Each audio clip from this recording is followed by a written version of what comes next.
मुसलमान आज बेगुनाह मुसलमान 30% जेल के अंदर है, गवर्नमेंट सेकुलर है। जो भी मुसलमानों के दिल पर दुख पहुंचता है उनके ऊपर एक्शन लेना, यहाँ पे एफआईआर होना, नहीं तो हम लोग बार बार एफआईआर करेंगे। जो शान में जो भी गुस्ताखी करता है उसके ऊपर एफआईआर करना हर मुसलमान का फर्ज बनता है। अब भी हमारे 30% नौजवान, पिछले बार एक हरामखोर नवीन नाम का शैतान, वो शैतान ने गुस्ताखी करा, जो हम लोगों ने जाके इंसाफ पूछने स्टेशनों के पास गए, वहां से पीछे से चड्डी गोइंग।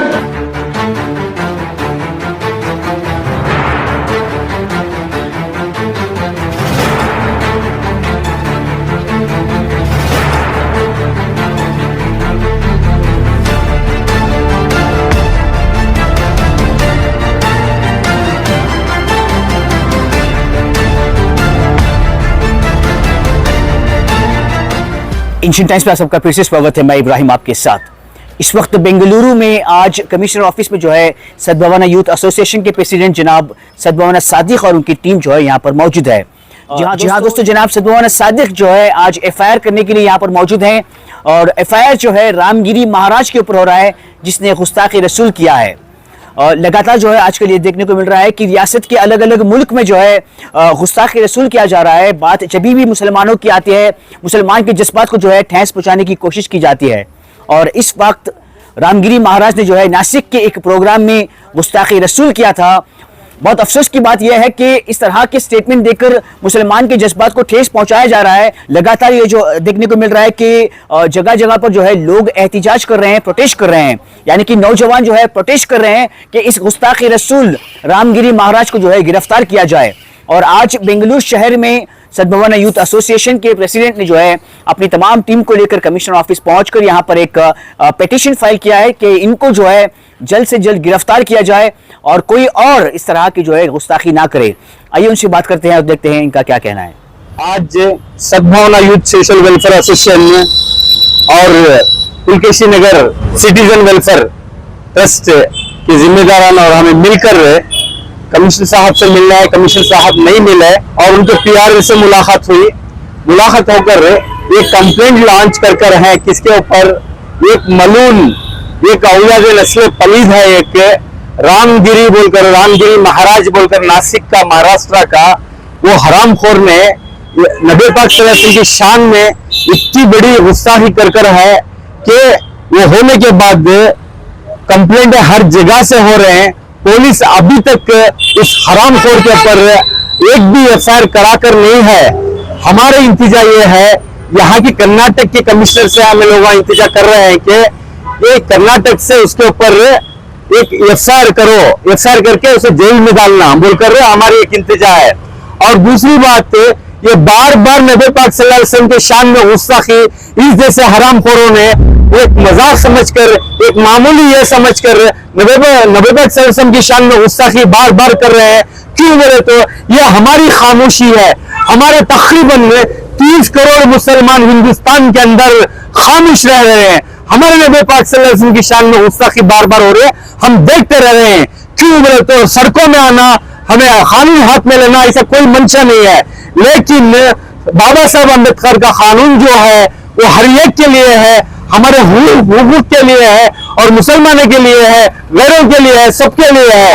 क्यों बोले तो उस कानून के हिसाब से कोई भी अगरचे एक समुदाय पे, एक कौम पे, एक इस पे कोई भी अगरचे बदतमीजी करे, कोई बेअदबी करे तो उनके ऊपर सख्ती से सख्त कानून में कार्रवाई करने का ये है।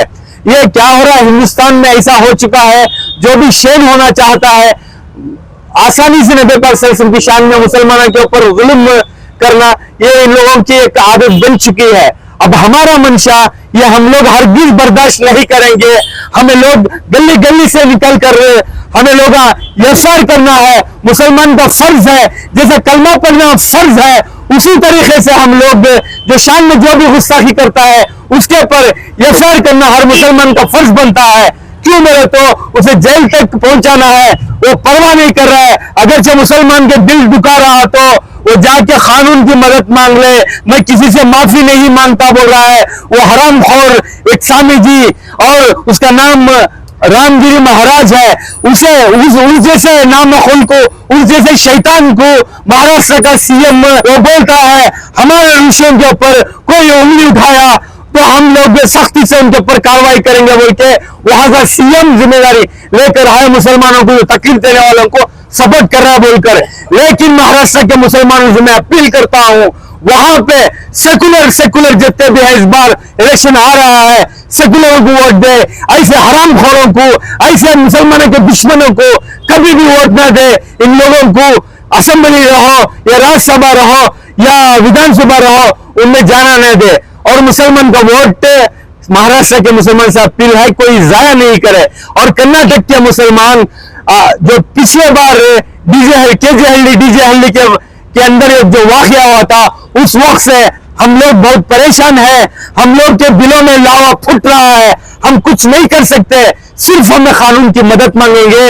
अब भी हमारे 30% नौजवान, पिछले बार एक हरामखोर नवीन नाम का शैतान, वो शैतान ने गुस्ताखी करा, जो हम लोगों ने जाके इंसाफ पूछने स्टेशनों के पास गए, वहां से पीछे से चड्डी गैंग, आरएसएस की गैंग हमारे ऊपर पत्थर फेंकी, स्टेशन पे हमले करे, वो मुसलमानों के ऊपर आया। मुसलमान आज बेगुनाह मुसलमान 30% जेल के अंदर है। आज जो हालात है हमारे लीडरों की वजह से, सेकुलर नाम बोलकर जो कांग्रेस हमारे वोट लेती है, हम लोगों के ऊपर जब हमले होते हैं तो कांग्रेस कोई पूछ के नहीं देखती। एक शहबाज आलम बोलकर एक मध्य प्रदेश का एक कांग्रेस लीडर है, माशाल्लाह, उसने जाकर इंसाफ पूछा इस स्टेशन के पास, जो एक तादाद में जाकर इंसाफ पूछने के बाद उसके घर पर बुलडोजर चलाकर 10 करोड़ का घर तोड़ देते हैं, कानून से मदद मांगते हैं, गुस्ताखी करने वाले के ऊपर जो कंप्लेंट करने आता है उसका घर तोड़ते हैं। आज उसका वो जो हमारा जो एक कांग्रेस का जो लीडर है शहबाज आलम, उसका जो घर आज दुनिया में तो तबाह कर दिया 10 करोड़ का, अल्लाह वो हजारों करोड़ का घर नबी पाक सल्लल्लाहु अलैहि वसल्लम की शान में गुस्ताखी करने वाले के खिलाफ आवाज उठाने वाले का घर 10 करोड़ का तोड़े हैं। अल्लाह हजारों करोड़ का घर जन्नत में देगा। और अपील करता हूं मैं, हमारे कमिश्नर साहब सेकुलर है, कर्नाटक की पुलिस सेकुलर है, कर्नाटक की गवर्नमेंट सेकुलर है, जो भी मुसलमानों के दिल पर दुख पहुंचता है उनके ऊपर एक्शन लेना, यहाँ पे एफआईआर होना, नहीं तो हम लोग बार बार एफआईआर करेंगे। हम कानून हाथ में नहीं लेंगे, कानून से हमें इंतजार करेंगे और कंप्लेंट से हर स्टेशन में कंप्लेंट भर जाएगी मुसलमानों के, नबी पाक सल्लल्लाहु अलैहि वसल्लम की शान में गुस्ताखी करने नहीं देंगे।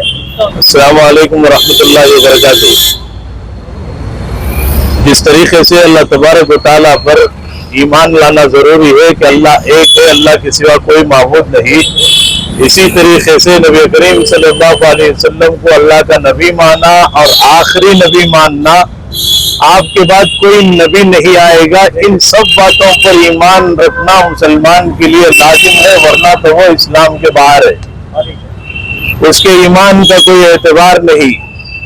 जब तक कि वो नबी करीम सल्लल्लाहु अलैहि वसल्लम को अल्लाह का नबी और आखिरी नबी न माने, उस वक्त तक उसके ईमान का कोई एतबार नहीं होगा।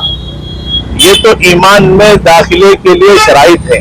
और जो आदमी गैर ईमान वाला है, उसको नबी करीम सल्लल्लाहु अलैहि वसल्लम की शान में गुस्ताखी करने का किसी को हक नहीं। दुनिया ने देखा है, तारीख गवाह है कि इस दुनिया में जानवरों ने नबी करीम सल्लल्लाहु अलैहि वसल्लम की रहमत से हिस्सा पाया है। और जब जानवर अगर हुजूर सल्लल्लाहु अलैहि वसल्लम की रहमत से हिस्सा पाए हैं, तो इंसानों पर हुजूर सल्लल्लाहु अलैहि वसल्लम की रहमत के साए हमेशा हैं और रहेंगे। उसी के सदक़े में दुनिया जी रही है और चल रही है। अब इसके नाम को देख लें, एक तरफ है राम, एक तरफ है महाराज, और इन दोनों के दरमियान है गिरी। अब ये राम से भी गिर गया और महाराज से भी गिर गया। इसका नाम में खुद गिरी है, तो ये सबकी नजरों से गिर गया। अब हुजूर सल्लल्लाहु अलैहि वसल्लम की नजरों से तो गिरा ही है। जो हुजूर की शान के गुस्ताखी अगर कर लिया, उसने अल्लाह की नजरों से भी अपने आप को गिरा दिया।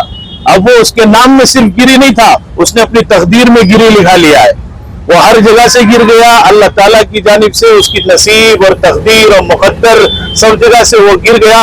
अब उसकी नसीब का कुछ नहीं करना है, हमें सिर्फ यह करना है कि अब हमारी यहाँ की हुकूमत कर्नाटक से हम गुजारिश करते हैं, अपील करते हैं कि उसके खिलाफ जो हमने यहाँ गुजारिशनामा पेश किया है, अर्जी दाखिल की है, उसे कबूल करें और उसके खिलाफ सरकारी सख्त कार्रवाई करें। और फिर इसके साथ मैं महाराष्ट्र के भी मुसलमानों से गुजारिश करता हूं कि वो भी ज्यादा से ज्यादा तादाद में अपने अपने स्टेशन में पहुंच करके उसके खिलाफ सख्त कार्रवाई दाखिल करें।